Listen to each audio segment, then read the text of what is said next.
Hey, here we go. We are recording, so watch what you say. And let's also get the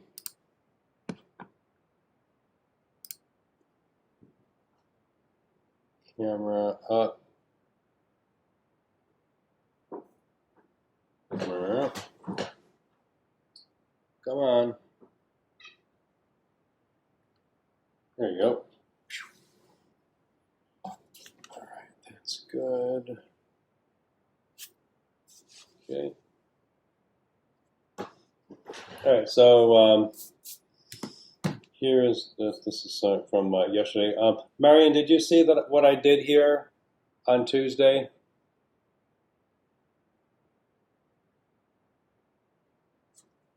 Yes, I see it now. I did not see it on Tuesday. Yeah. Okay. Thank you. But I did this. So I did this where I was talking. I was talking about the sans serif and serif letters. Serif are, of course, letters that have this little foot on them, or like a little. It's really more like it's calligraphic.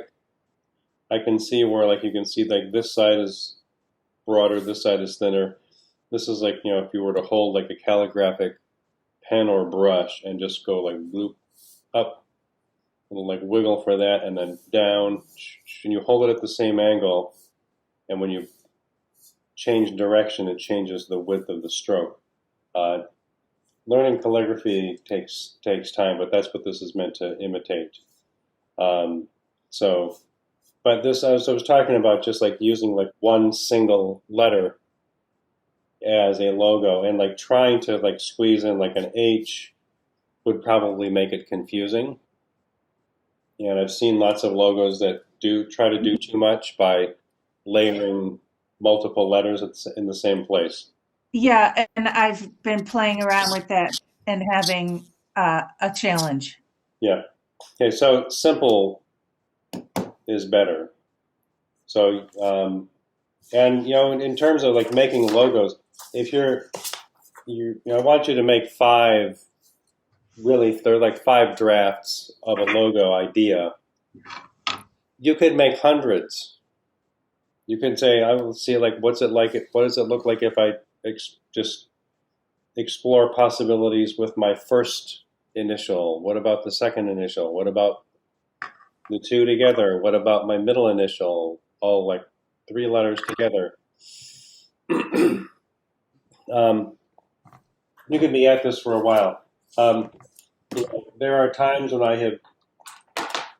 It's a little easier to do it when we're in person because then I can give you more immediate feedback. But um, I've had, I will sometimes like if it was partly it was from a different school where it was intentionally more like very competitive.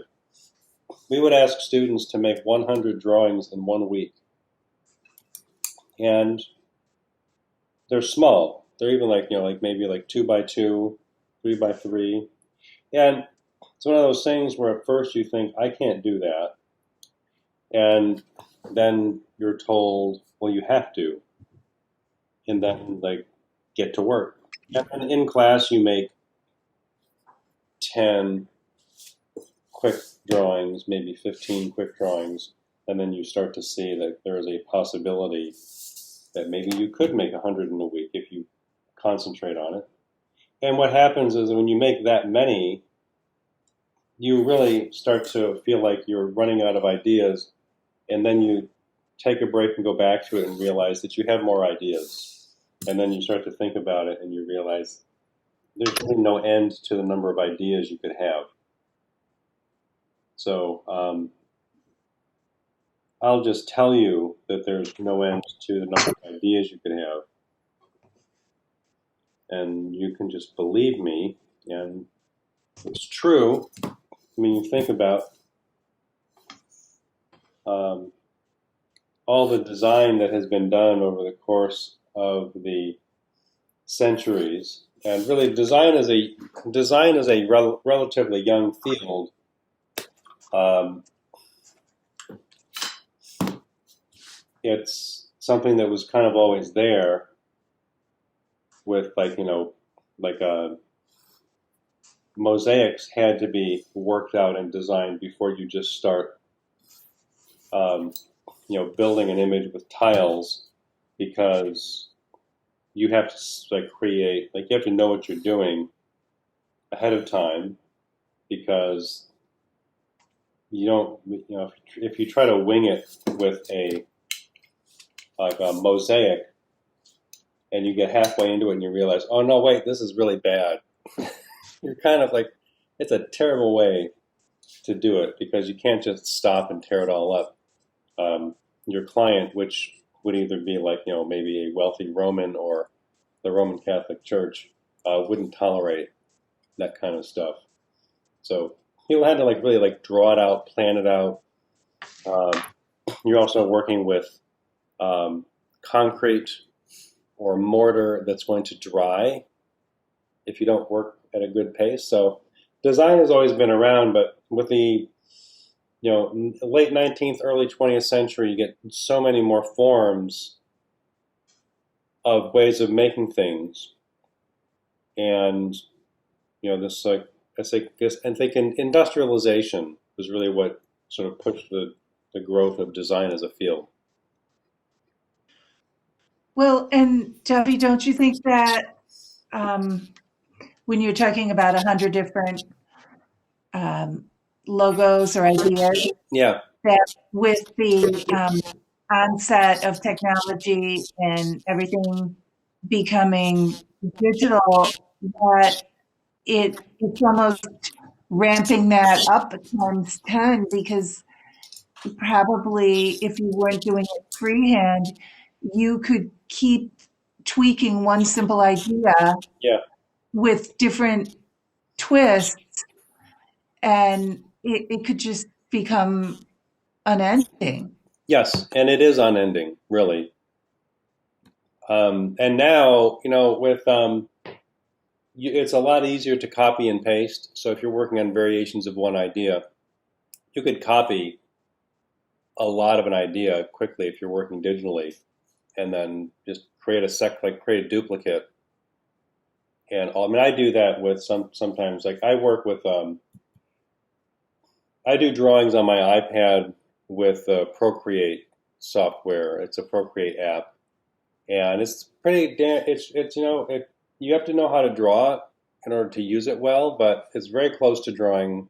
It's the same action as drawing. It is more limited, but there are a lot of options for how you make marks with it. And with artificial intelligence now, even with if you go to design, if you need a business card, there are a lot of websites that have templates, just hundreds, thousands of templates that you can use, that you can customize within the limits of the template in order to make a business card that looks unique. So you don't even now, I could make a business card using one of those templates in less than 5 minutes, and then I could make more and more and more and more and more. So and with artificial intelligence, you can have a machine, you can have an algorithm that's created to just come up with thousands of variations very, very quickly. So not to say that we should, that the design is being taken away. I guess that's to mean that you can keep coming up with variations, and they can do it quickly, so it's easier to get to that number. But the number itself is not as significant as having the mindset that you should keep working. When you have time to do something, you should keep working on it and develop it.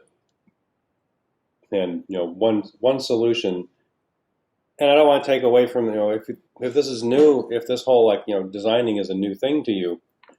I would not want to take that feeling of success away when you you do 5 of these and you find one of them is better than the rest. That's great. That's what I want you to do. And there's a feeling of accomplishment when you've created this from scratch. It's not just made by it's not generated by a computer. Um, there's an essay written, gosh, almost 10 years ago now, by a guy named Michael Graves, who was an architect and designer. He was one of the prominent postmodern architect from like the 60s, 70s, and 80s. He did like industrial design. I used to have a mop that I bought at Target that he designed that was a mass market kind of a thing. He wrote an essay late in his career, and the title of it is the computer taking the joy out of designing?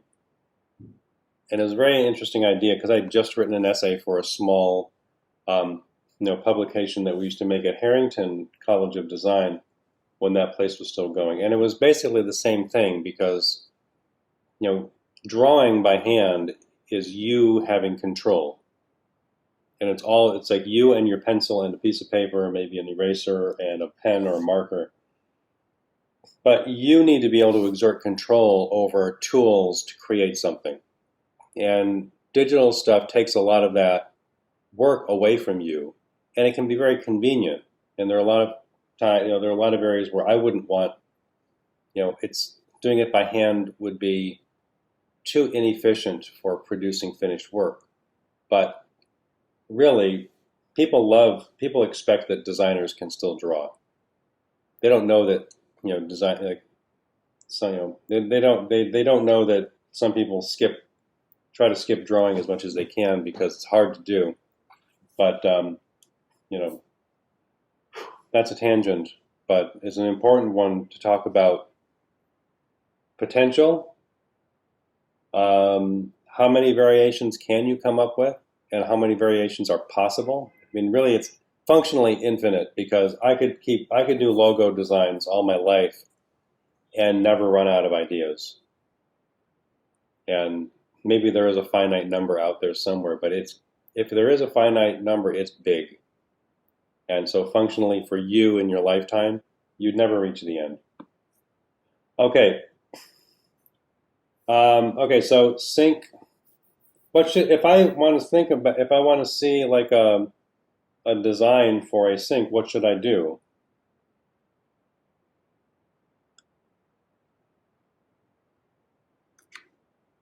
Look at some pictures of the sinks to get them. Go to a catalog of fixtures. Yes. So if I could just make something up and draw something that looks like, the last time I drew I tried to draw something like this, maybe I was very young. So I want it to look like it's actually a sink. So yeah, so I would look up, and I'll do this now. I think what I'll do is I'm going to search for. But I'm thinking sink on the logo is the first thought is a plumber. That's a very good point. So here I'm gonna stop sharing this, and I will share my screen here. All right, so faucet design. Wow, look at this crazy thing.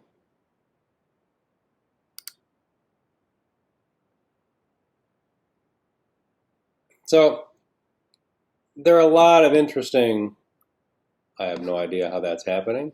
This apparently can make tomatoes levitate. So, if you think about like I think it's very good to look at something like this to see like, oh yeah, there are a lot of different ways to design a faucet. And, maybe, and Claudia, your point is a good one. Maybe someone would think it's for a plumber. So maybe if you have a more elegant design, let's see, how about that? Yeah, with some of these get really, really tricky, don't they? Or maybe it's a faucet and with the tile, like decorative tile in the back. Ah, good idea. So I like this here. And one of the nice things about the old internet is that there's this, again, functionally unlimited options for things that you could look at. At some point, you do need to stop and choose something. But no, get away. No. Okay, so this is good. So the reason, I mean, I guess I like this shape of the. Here, I'm going to take a picture, or take a screenshot of that.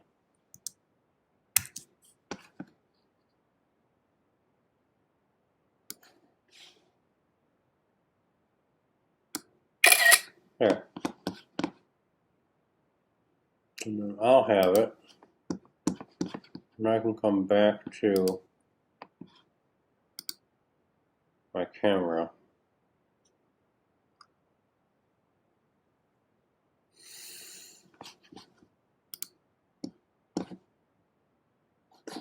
Okay. All right. And I will open up my.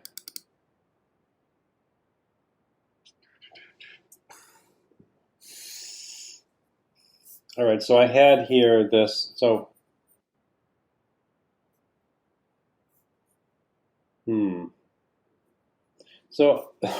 excuse me.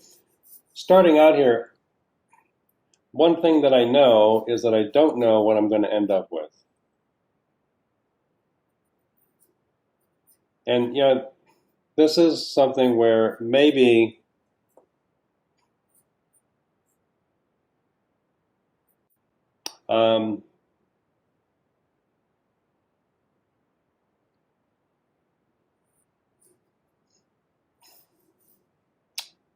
tile, but what kind of tile design? Yeah, so I don't know. Like the more I'm thinking about this, I don't know. This might not be the best thing to do. Maybe your bathtub was a better idea.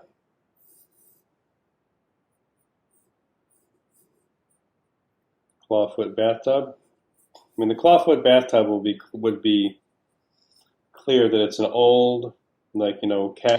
Yeah, because it's just big element that you can just make bigger, and Yeah. faucet is so detailed. I also wonder if the group has seen a lot of freestanding, modern-looking, what they call soaking tubs or something. I mean, they scare me because I have this visions of little ones drowning in them. Yeah. But they're kind of modern ovals, and they have the fixture coming up from the top as well. So that could look a little more contemporary if you chose to try one like that. Good idea. So yeah, so that's also a good point. Even like within bathtubs, there are lots of different designs. And apparently they're very popular. I mean, there's no way you can do a shower with it. It's completely freestanding. It's not touching a wall or anything. Yeah, it just sits in the, it's like it kind of like has its own space on the floor.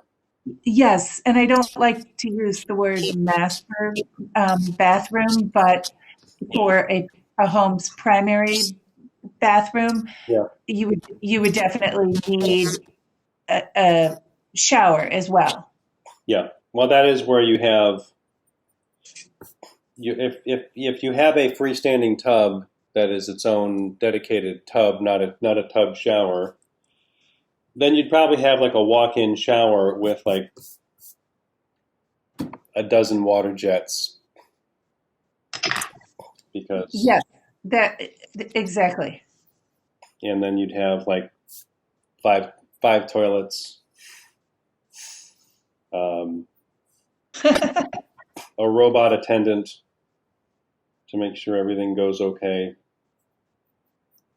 And don't forget that some sort of wall-mounted TV screen. Exactly, everywhere. Yeah, so that's, but it's this idea. So I mean, it's an interesting thing in like kitchen and bath or like in interior design is that with any kind of design, you need someone who's got the money to pay for it. Otherwise, you have no design. That doesn't mean that everything has to be luxury, because Yes, there's only that many times you can remodel your own bathroom because before you go broke. yeah. So, but you don't have to have. I guess it's. I mean, it's an interesting thing because sometimes it does appear that design is only for the wealthiest. But at the same time, that's similar to patronage in any kind of creative field. Someone's got to, someone has to, like somewhere you got to come up with the money to pay for something, whether it is music, dance, painting, graphic design. And usually with design work, there's a need for it. With other things like fine arts, there just needs to be enough of a desire for it.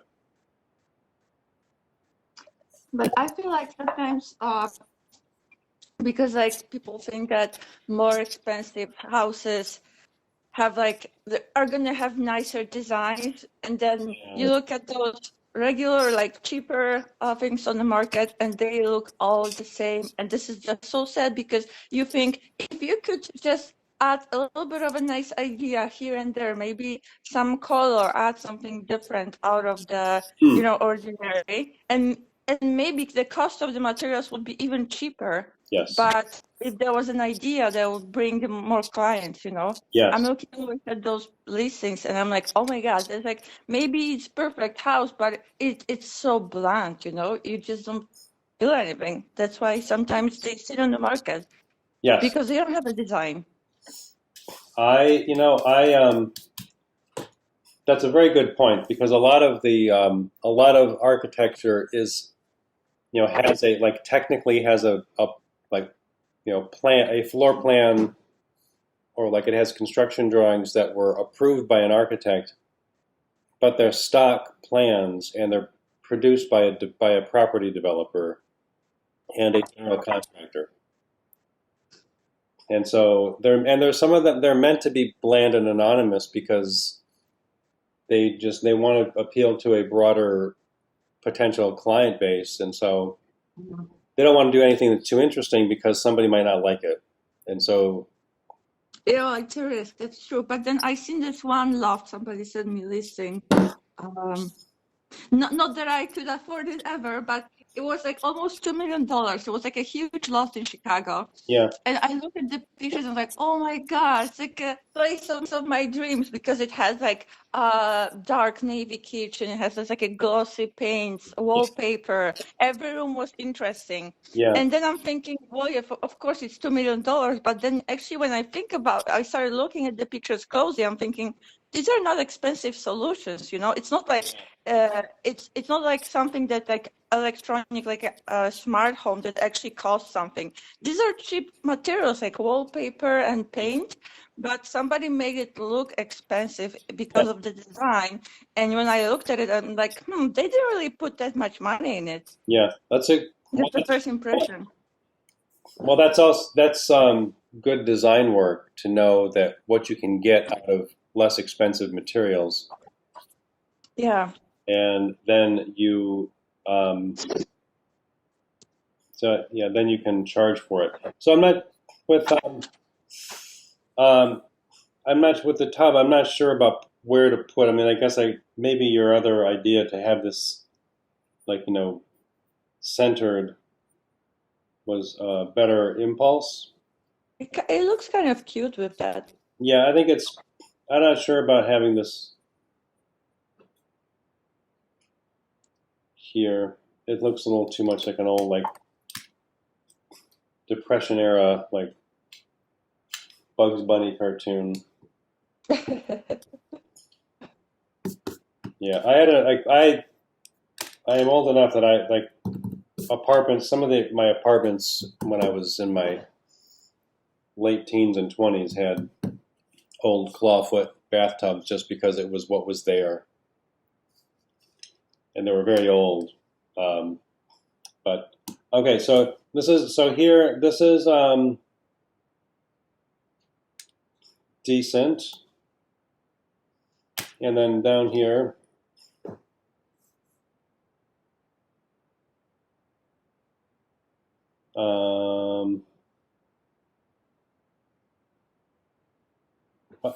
Come here. He wants to sit behind me. No, he wants to come. Little baby.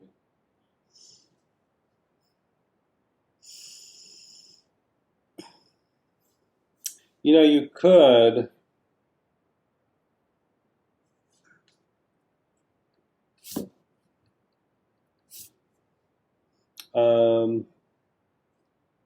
What about? So I'm thinking like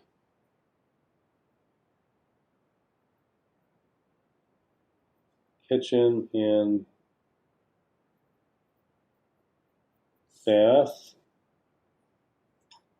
And this might, if this were really like just a smaller typeface, just a smaller size, you could get kitchen and bath design in there. So you might have like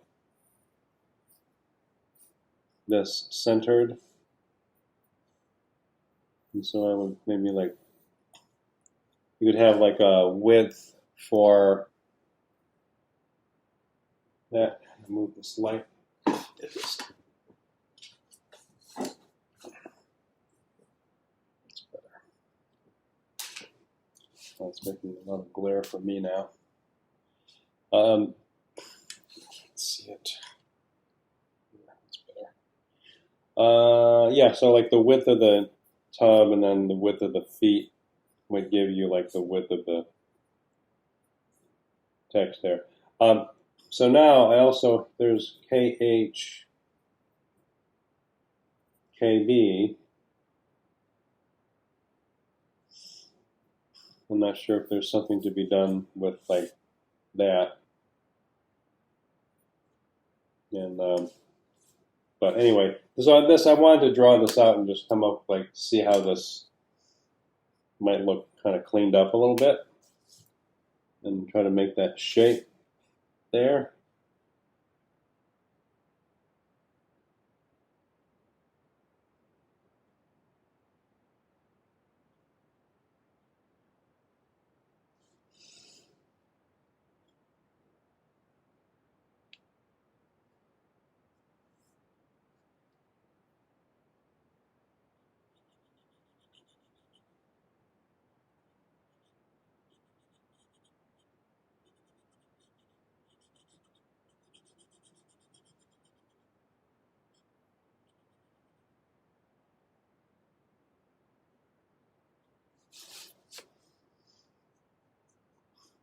Okay, and for a smaller study like this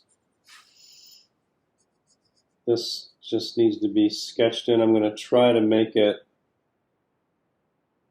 as uniform as I can because I want to make it look as much like the finished logo in mini version as I can. And of course, to make sure I have better, the right detail for, if I'm using a clawfoot bathtub, I will look at a photo of a clawfoot bathtub.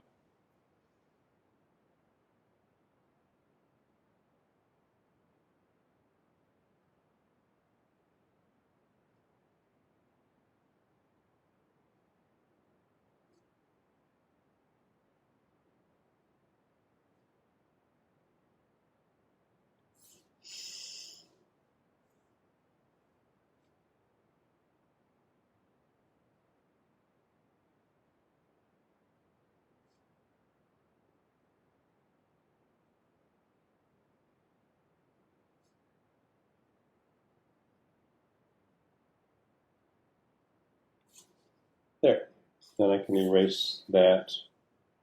Um,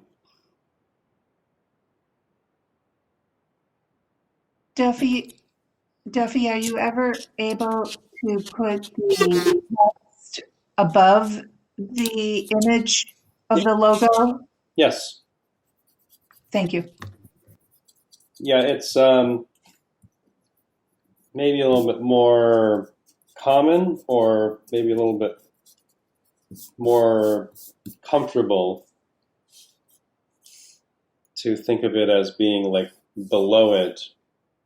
You could have it split, the name, like your name, and then kitchen and bath design below. Yeah. So this, yeah. So here, so I'm glad I thought about tried that, but I don't. I think that Claudia, your point that it could look like it's a logo for a plumber. You want to avoid that.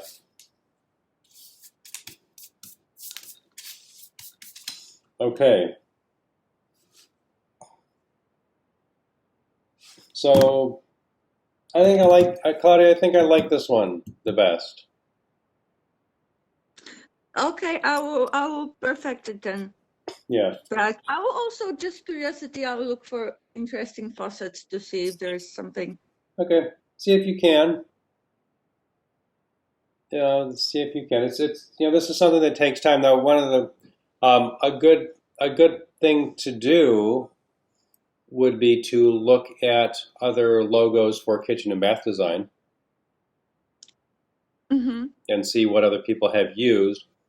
You can borrow ideas from other people and just rework them, or take elements of other some of other people's designs and just rework them and come up with your own based on something else. No, everybody looks at other people's work and then takes pieces from someone else's work. You rework it. It's so common, and the idea of plagiarism in art and design is it's really shifted a lot in the last 50 years, I think. If you think about music, the way people just layer vocals over somebody else, like they take the music from a popular song, take the vocals out, layer their own vocals on top of it, and it's a new song. That would not have been allowed 50 years ago. There was a famous case of George Harrison, who was the guitarist for the Beatles, getting sued for his very popular song "My Sweet Lord," and he got sued over an identical chord progression from a Motown song, and he lost. And he couldn't believe it, but if you listen to it, you can hear it is the same. It's the same chord progression, and Motown said no, he used that on purpose to make his song more popular. And I think that might have been something where that sort of encouraged the relaxation of certain plagiarism in music, because it was kind of outrageous. But the Beatles also stole a Motown song. For the song "Twist and Shout" was written by the Isley Brothers, and they got no credit and no money, and that was the Beatles' biggest first hit. So I think it was payback. Anyway, when I was in school, we would always say we would always say we stole something from somebody else. That's really cool. Oh yeah, I stole it from I stole it from this. I stole this idea from Pablo Picasso. He's not going to be hurt by it.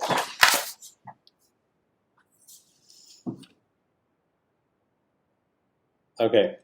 Are there any other logo ideas anyone wants me to demonstrate? If you've got one you're trying to figure out.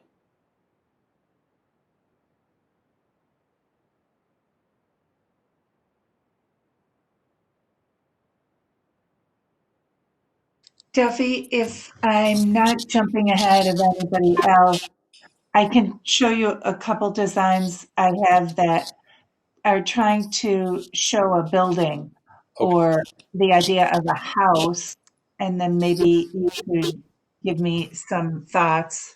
Yeah, let's see. Okay, I mean, meaning like a backseat building. Okay, so should I start my video camera and then hold it up?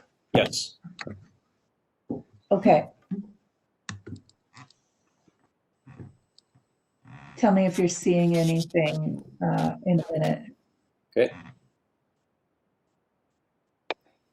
All right. Yep. Got it. How many boxes loosely do you see? 2. Oh, okay. Well, then maybe I should move it back. Yeah, a little higher too. All right. Are And you so now you are you seeing more? can come closer to the camera now. Good. All right. Got it. So the 2 on the top, yeah. So you could like, these are good ideas. Is there one that you particularly prefer? The no. I think, to be honest with you, can you see most of them now? Yeah. Okay. To be honest with you, I think once I was putting in the text, Yeah. it took away the decision of what I was liking the best. So I was thinking of erasing all that text or just covering it up to help myself let go of that. That's not the most important part, Mhm. and not be influenced by any of that. So, yes, I do the one in the upper up here, this one, Yeah. this one, Okay. those two I was leaning toward being my favorites. And maybe this one, if it was Serap, I don't know. I actually sort of like the simplicity of this one too. Mm-hmm. Yeah. Well, you're I think that here and here are too unnatural. mm-hmm. Yeah, I think that the one with the big M seems like it's hard to it doesn't read it clearly. It's weird. Yeah. So the one like that one that to me is upper left, the M and the H next to each other with the pitched roof. Um, so okay. This one Yeah, that's good. is that okay. And then so let's see about all right, and then you have that like sort of parallelogram with the M and the H. Got it. Okay. So let me see. I like. Is that a pastel portrait of one of your children in the background there? Are you pointing over here? The drawing. I have 4 of them. Oh, So I guess what I'm saying is, are you looking? I don't want you to see me. no, Are that's you looking where I'm pointing? Wait, hang on a second. I think over what would be your right shoulder. I just think it's kind of cool. I like those old like pastel portraits. I used to work in picture framing, and I really like getting some of these old like to me they're kind of like classic, thing that people used to do to get like a portrait drawn of their children.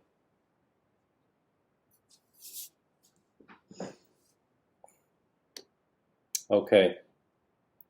Now the so some of these ideas here.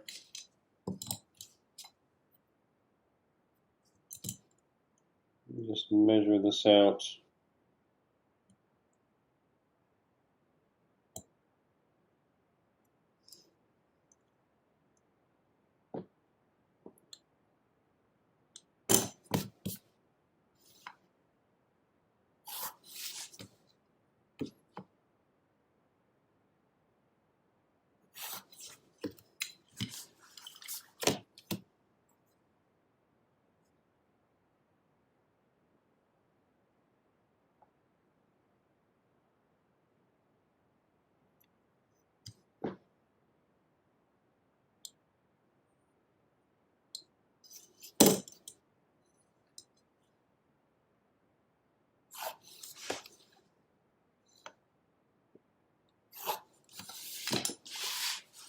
All right. So one of the things I thought about with house is so you can have like a, simple house shape with a pitched roof that is, kind of expected.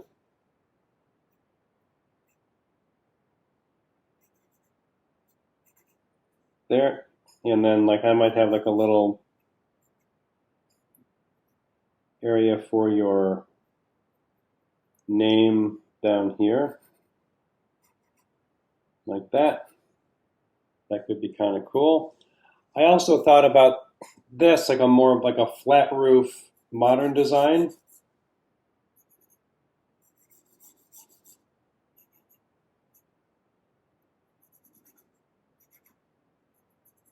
Which you don't need to use.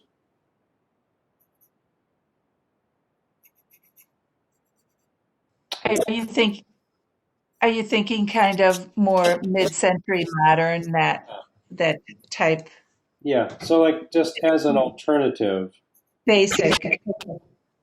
and it might be okay, it might work, it might not. People might not get it that it's like a, like a modernist flat roof house. So with the now another one that interests me is the H. Now this is where I think it would work if you have the H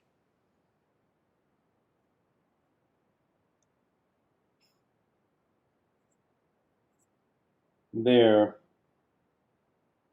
but I kind of like the H so it gives you that option of putting like something above and below the bar. I agree with you. It's Um, much easier than dealing with the M. yeah, so the M sort of creates that weird like the space here and the space here is just hard to work with. So it's Plus, better. when you think, plus the idea of if you did have three words, Yes, it's the middle one. yes, yeah. So here, so this could work here. The house, I mean, the house as a graphic is, it's very clear, and that's a reason to use it. So you want clarity, and sometimes if you get too tricky, it can confuse just like what exactly is you're doing.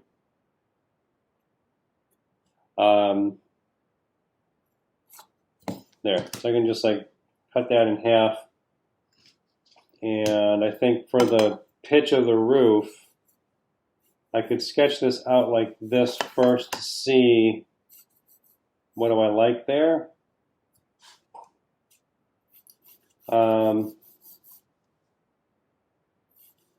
If I think about like the height of the letters,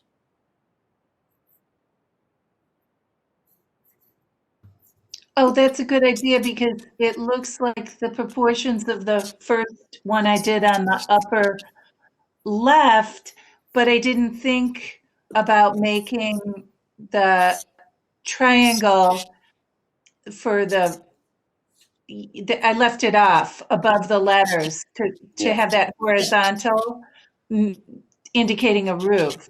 I felt like it was more simple without it, but Well, I think if I'm you have I'm this, liking the idea of playing around with that. yeah, I think you might. It would allow you to just like sort of develop this more as shape. Yes, it doesn't seem to leave as much empty space as I had with Utilize, the open one. yeah. So you're utilizing it, and I think it would look more intentional to do something like that.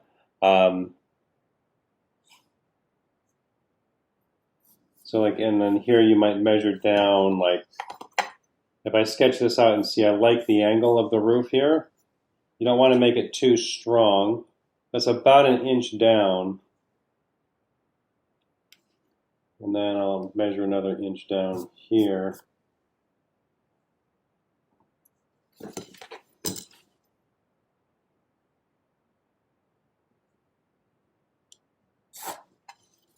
there. And then I've got the midpoint right here. I could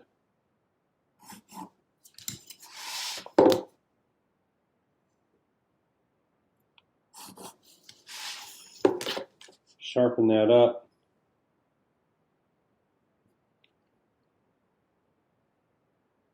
Like that.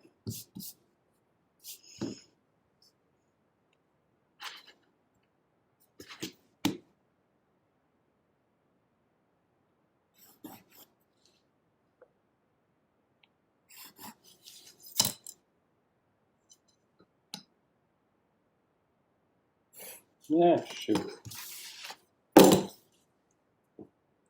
Sure, I'm still. All right.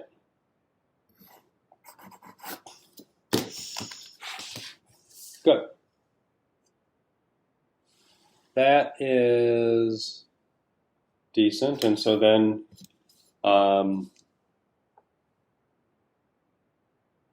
I think what I'd have to do, rather than just guess at my width here, I can make that 1/4 inch wide. 1/4 inch wide, and you get a pencil with a better point on it. Here, I wonder, I think I might just do like 1/8 inch on either side of the center line to make that 1/4 inch.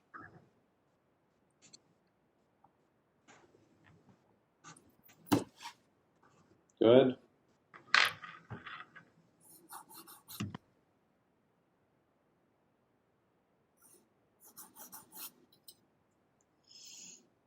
Okay. And then that there.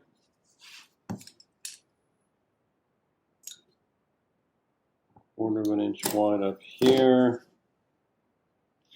And then to break for the angle of the M, I need to know where I'm drawing this to.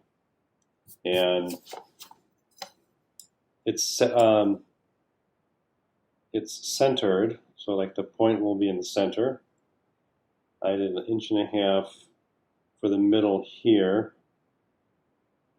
So I'll do 3/4 inch for the center here, and then do another mark at 3/4 here.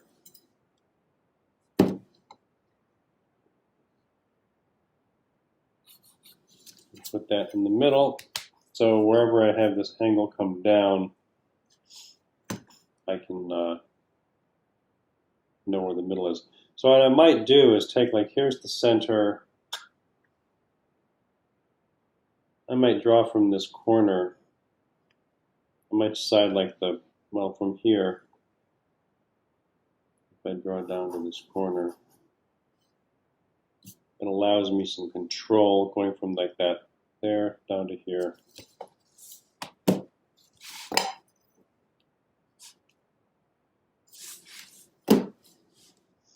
And then there,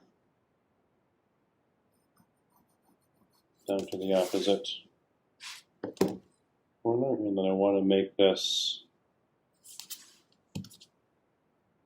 from here to here, 1/4 inch.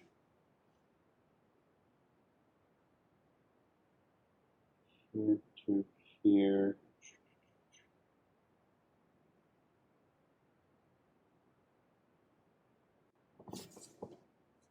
So if I just go 1/4 inch down, when I draw the diagonal, I try to keep it parallel. You might make that look, it's probably going to make this look a little bit thin. That's actually missed a little bit there. There.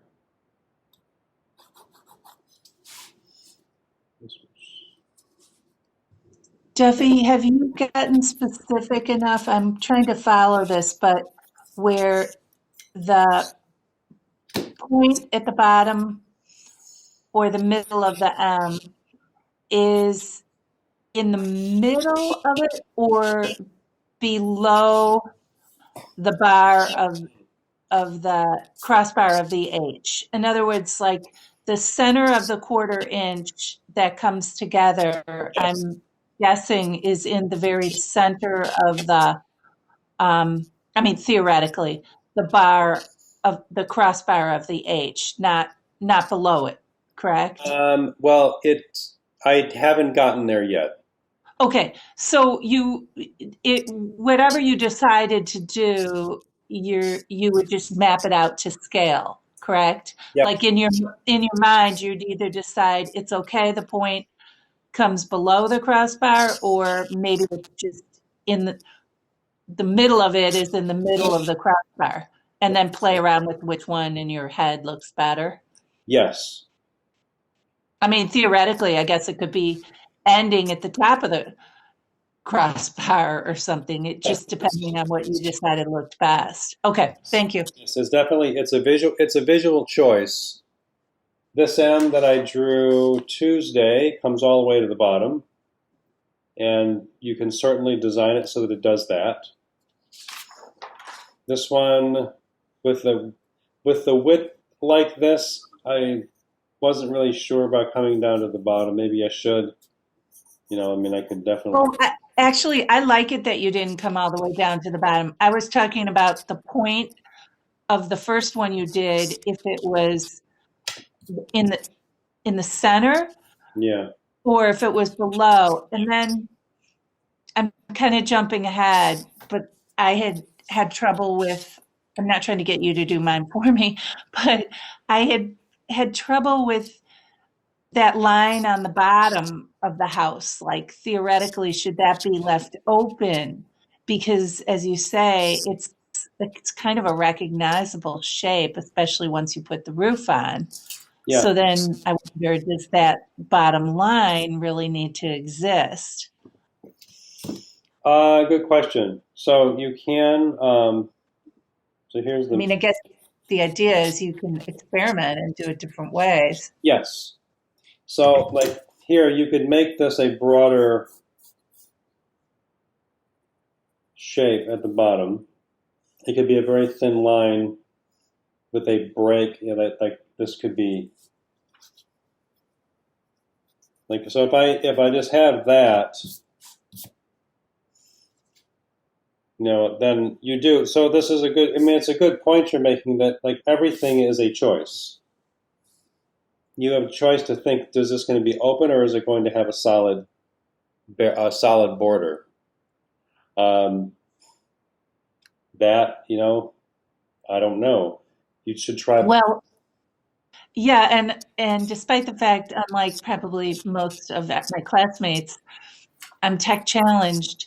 It's a time like this that it makes me think, oh, darn, if you just whipped it into some sort of computer exercise, it would save you so much time. Experiment with it yourself. Possibly, but I would not assume that the computer is going to solve any problem for you. Agreed, but it'd be an easy way to Well, you could. have a pretty good look at what appeals to you and why.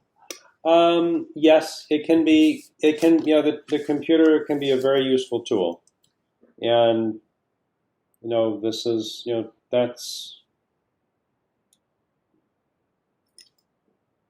I don't want to take anything away. I guess not to take anything away from digital media, but you still have to learn how to use the digital media to know, like, how are you making these variations. So,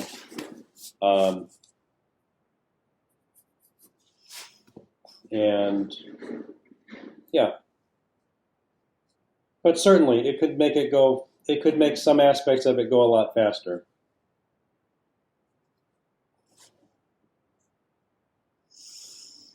Okay, so and this is where like I'm trying to straighten out, even like to me, this needs to be, I need to make sure that this really does look parallel.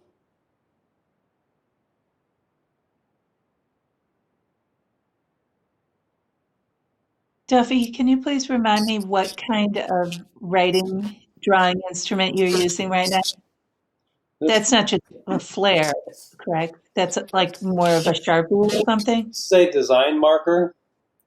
So yeah, if you have the brand, this.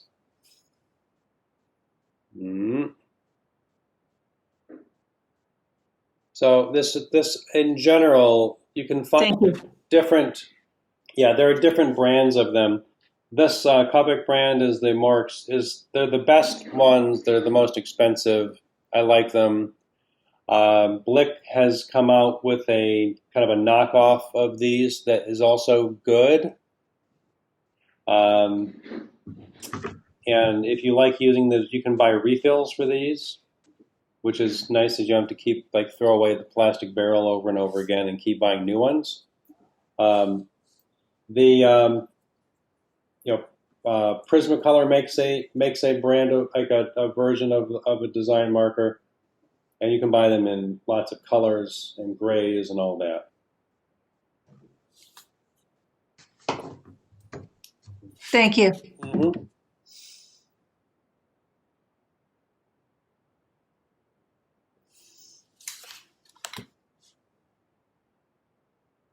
Yeah, and you can. I mean, there are very large Sharpie markers that have a broad nib on them that you can draw with.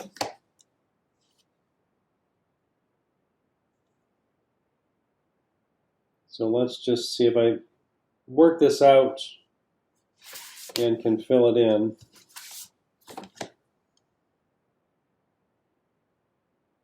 This marker is kind of running out of juice.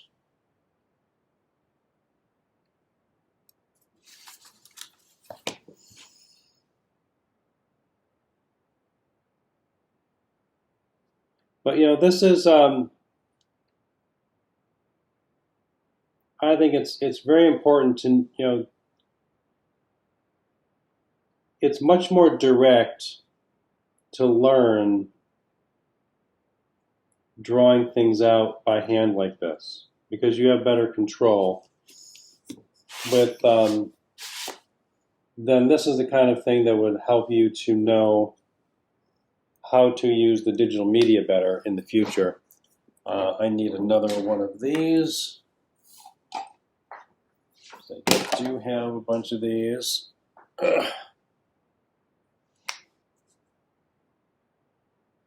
Oh, there we go. There was a old one waiting to be refilled. And filling this in, filling in an area solid with these markers, it's liquid coming out of here, but the brush keeps it from coming out in a puddle. If you keep the marker nib down on the paper and just overlap the marker strokes, it'll make it look more solid. If you're scribbling kind of like that, it's harder to do it.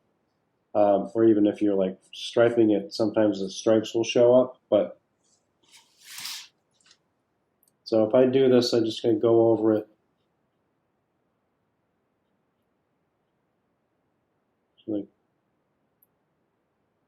Not too slow, not too fast.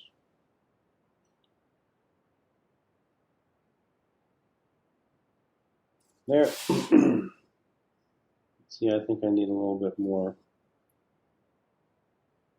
I don't want the make that too tight of a corner. It's better. Okay.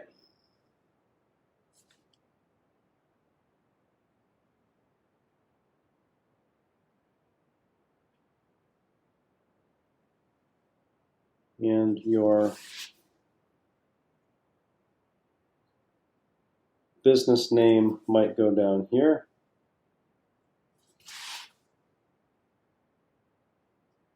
No, this might. Yeah, I don't know that. I just sketched this, and this was not as well considered as the rest of it, which is something you should probably try to avoid. But this is. Thank you. Thank you very much. So this is good because it's clear. And it has like a visual composition, which is nice.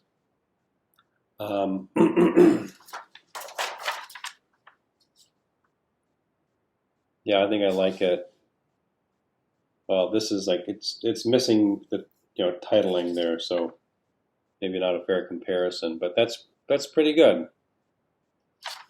Thank you. Now, Duffy, when you're looking for the finished part, does the text go below the 3x3 or whatever you're expanding it out to? I would like you to integrate it with the design. Okay. And I was looking for last night in the assignment section, and for some reason, maybe I can check again later, but I couldn't get the first part of it to come up. I could see the examples and then the links you had to the people who did Google and then something else, but I couldn't see the instruction part. I'm wondering if anyone else had that problem. I'll check it. Okay, thank you. Mm-hmm. I'll try to check it too while you're doing something else. Yeah. But that's if if there's something missing, I'll correct that and make sure you have clear written instructions.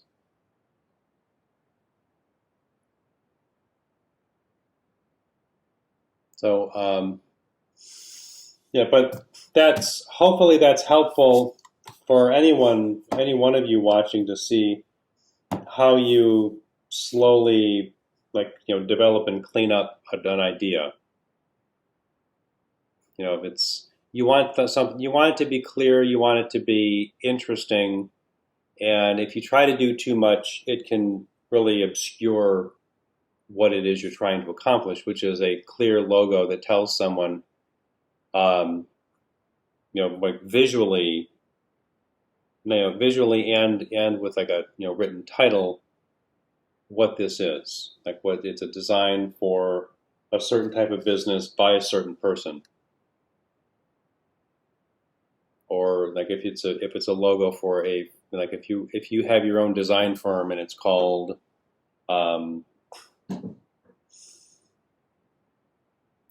let's see, what would be like a sort of generic, like a general, like a term that means something interesting.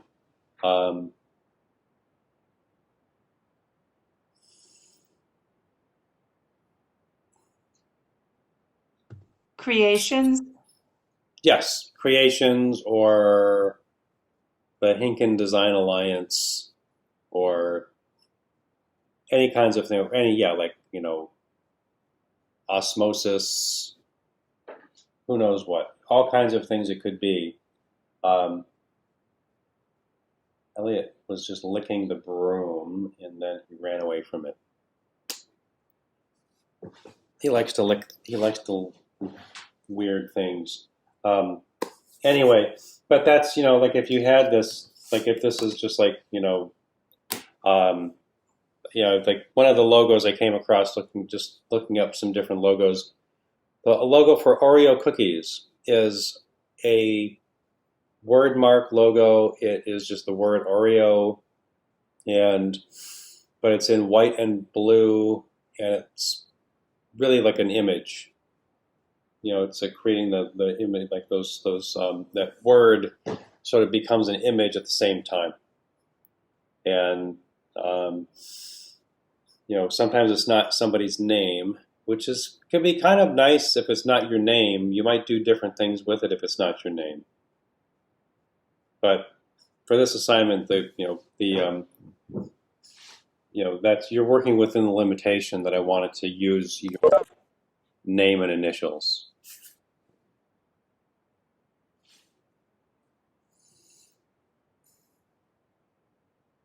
Okay, do you, does anyone have any questions after seeing all that?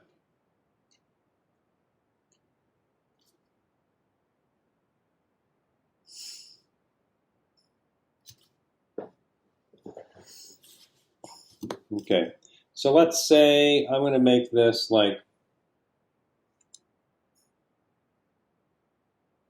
work off of this edge here.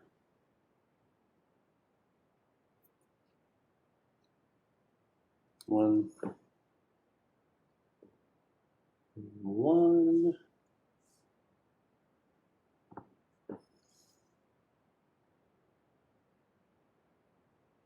So that's 5 inches wide there.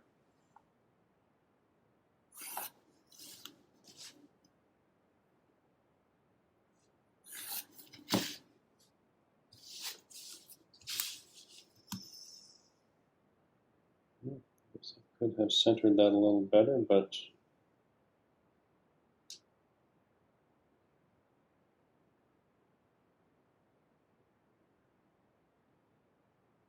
right, I'll start out with this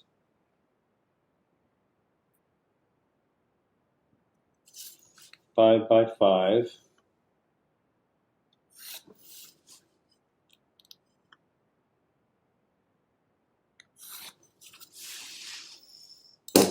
So when you're looking at a 5 by 5 square, will look a lot bigger. I mean, I guess maybe not a lot bigger, but it's definitely larger. The change of scale will mean that it's going to look a little bit different. You might find that something that works well, that like kind of like maybe some part of it kind of gets hidden a little bit when you do it at the smaller scale, but when you draw it larger, you have to resolve, like, you know, like this corner here will need a little bit more clarity when you make it larger right there, because if it's a little too, like, you know, like this is a little bit kind of, it's soft. I didn't really finish resolving exactly what happens here at this corner. I'll have to do that in the larger version. So you don't necessarily work out every detail in this drawing, but you get a lot of it done. Okay, so here, so if you have, like, you make your logo, you can have the text down below. You could make like a, let's do half an inch there, half an inch below. So excuse me, the text is inside of that 5 by 5 box, or is it below? It's included in the 5 by 5. I think that, so the dimensions, I don't want to be too strict on the dimensions, because I don't want you to, you know, I don't want the dimensions of that to interfere. Okay, it's just like for scale, more or less. Yes. So it's just sort of a general idea of like how big should it be. If it's 5 by 6, fine. If it's, you know, 4.5 by, well, don't make it too small. But if it's square 5 by 5, it could be 5 by 6.5. I want it to be about, like, sort of larger scale than those 3 by 3s.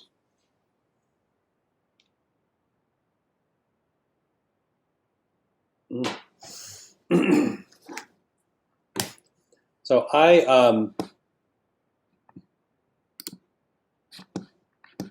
me get that. I put this example up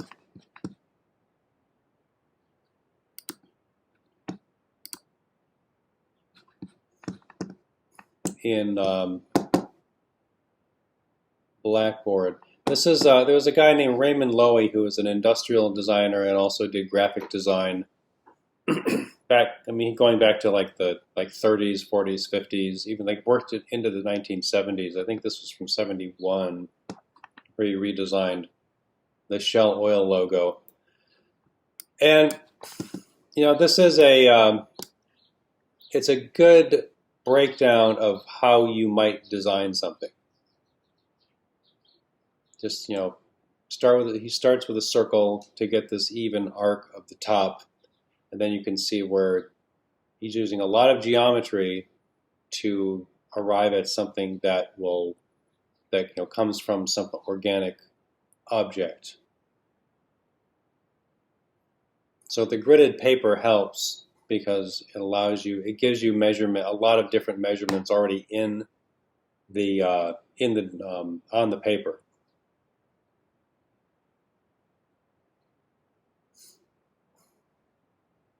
So, and in some cases, if you just work with like an even number of grid squares, you can identify the center without having to measure it. Just count 1, 2, 3, 4, 5. I thought that was really cool. And this is, I like working on gridded paper, just because I don't know, I like the way it looks. But that's so it's just there are a lot of examples. If you look up graphic design logo sketches, let's try that.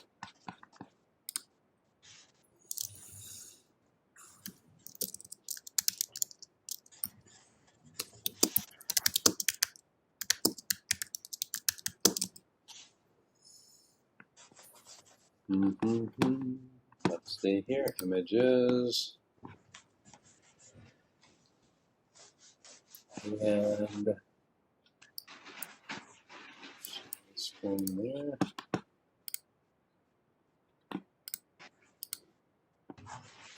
Mark. There you go. All right. So if you were looking like what does a graphic design logo sketch look like? Well, just look up on the old internet and you will find lots and lots and lots and lots.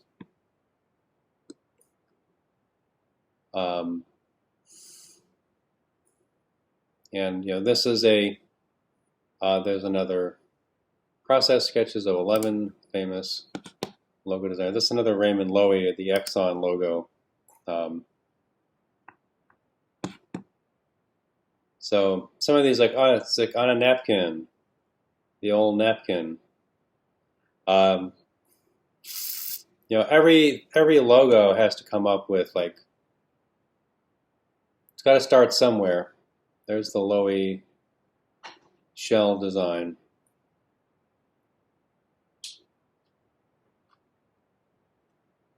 Milton Glaser. Milton Glaser is a good one.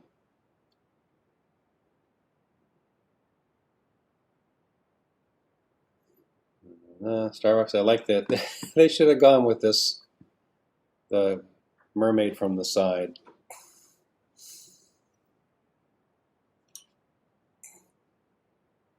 MailChimp, oh, that's cute.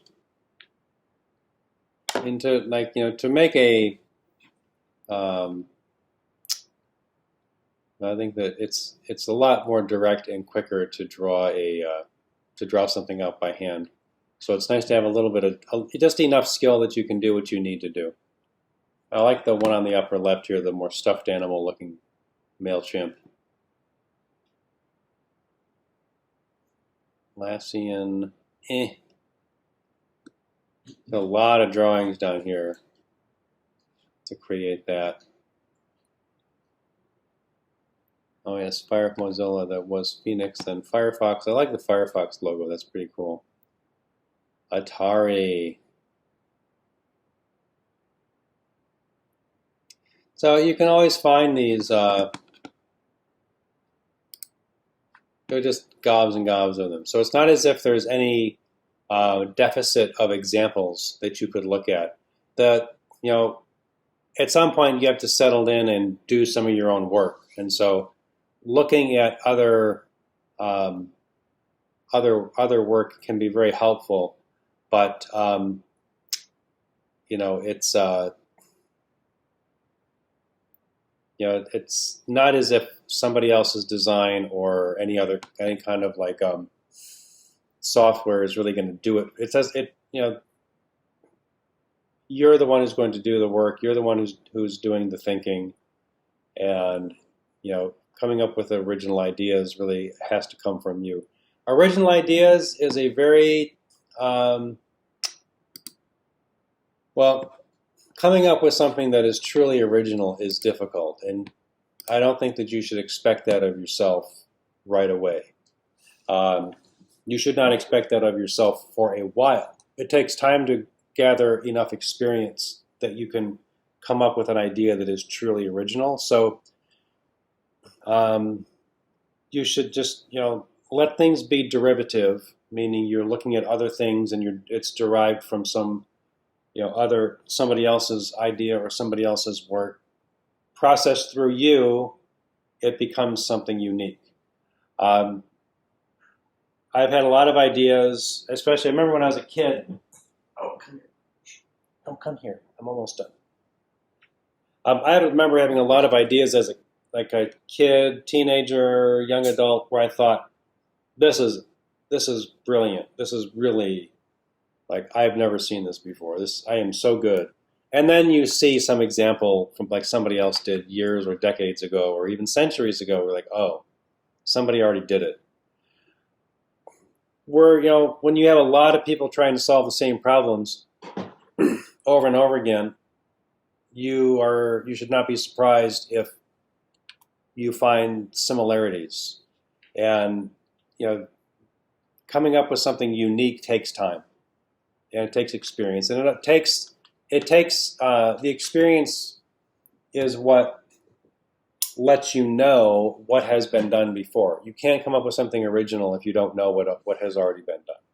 And it takes years and years. Sometimes it can take really just a lot of years before you can find some little place in the middle between two ideas where nobody else has really quite gotten to.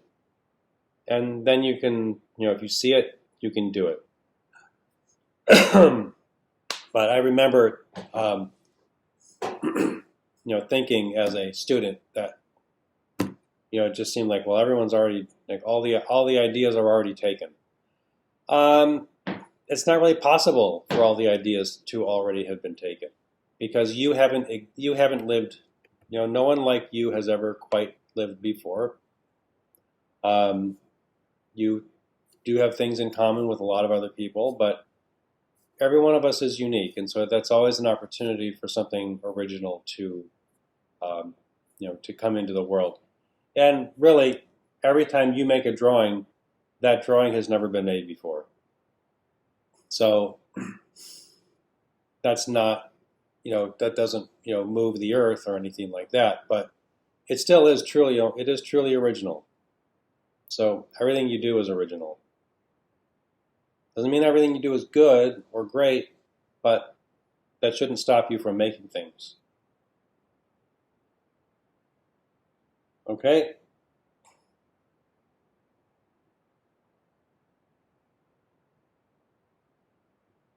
All right. I will check to make sure that all information is clear in Blackboard about this assignment. I'll make sure you have a place to discussion board place to put it, to submit it next week. And then I want to remind you all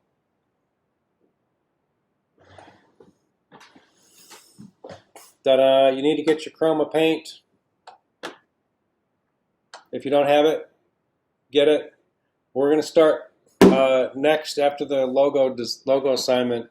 You're going to start working on the color wheel, which is a first color painting assignment.